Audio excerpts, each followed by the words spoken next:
Non les deux, je sais plus ce que je dois dire. Salut YouTube, c'est Maui, bienvenue dans cette nouvelle vidéo de Toi-même tu fais. Le tuto du jour est comestible parce que ça fait du bien de manger. C'est une recette au premier abord bizarre, mais au final c'est parfaitement délicieux. Comment faire un pain maison? Enfin, pas n'importe quel pain. Ce pain-là. Alors, il y a la solution machine à pain, etc. Mais moi, j'ose le dire, je n'ai pas de machine à pain. Et les boulangers, vous croyez qu'ils ont des machines à pain? Non, monsieur. Non, madame. Alors, nous non plus. Action!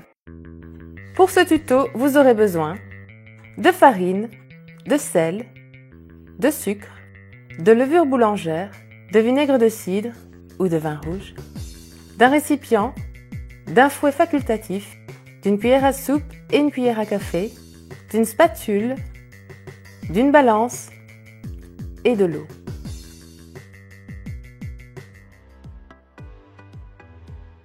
À l'aide de la balance, on prépare 250 g de farine.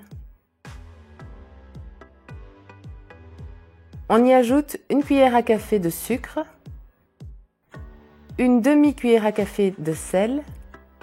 On mélange ensuite et on ajoute la levure et on remélange. Je sais qu'avec de la levure fraîche, il ne faut pas que le sel entre en contact directement avec. Je sais pas pour la levure sèche, du coup moi j'ai fait pareil, comme ça j'étais sûre. Si vous savez, dites-le moi. On verse entre 250 et 300 ml d'eau, à vous de juger, ainsi qu'une cuillère à soupe de vinaigre. On mélange jusqu'à obtenir une pâte mi-collante, mi-consistante et remi-collante derrière. On recouvre et on laisse reposer minimum 8 heures.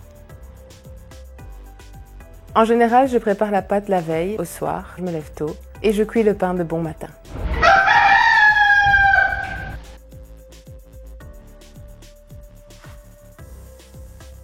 Beaucoup trop tôt.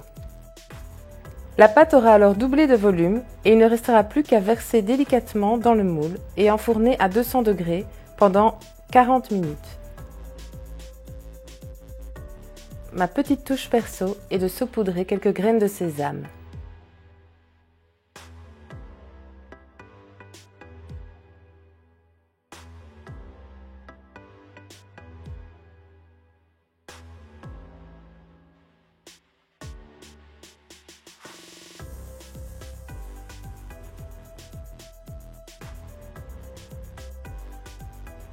C'est prêt!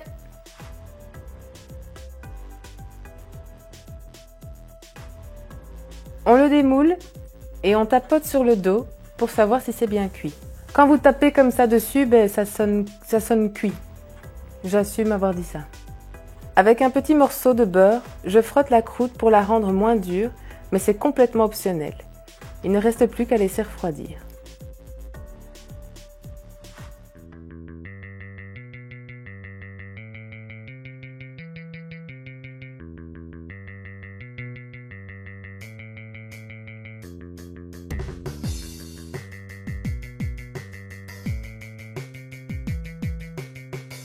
Il est vraiment bon ce pain, comme dans les bons restaurants. Dommage que j'ai plus de beurre de cacahuète, le combo parfait. C'est un petit pain de 250 g, mais si vous voulez un plus gros, il suffit de doubler les quantités, de mettre le four à 230 degrés au lieu de 200. Dites-moi dans les commentaires ou sur ma page Facebook si vous avez testé cette recette et ce que vous en avez pensé. J'en ai testé plusieurs et celle-là c'est vraiment ma préférée. Le seul inconvénient, c'est le temps de repos. J'ai jamais testé avec un temps plus court. Vous êtes bien entendu libre de vous abonner, de partager la vidéo, de liker, de mettre des petits commentaires. Et moi je vous dis à bientôt pour un nouveau tuto. C'était Maui, c'est tout pour moi. Ciao!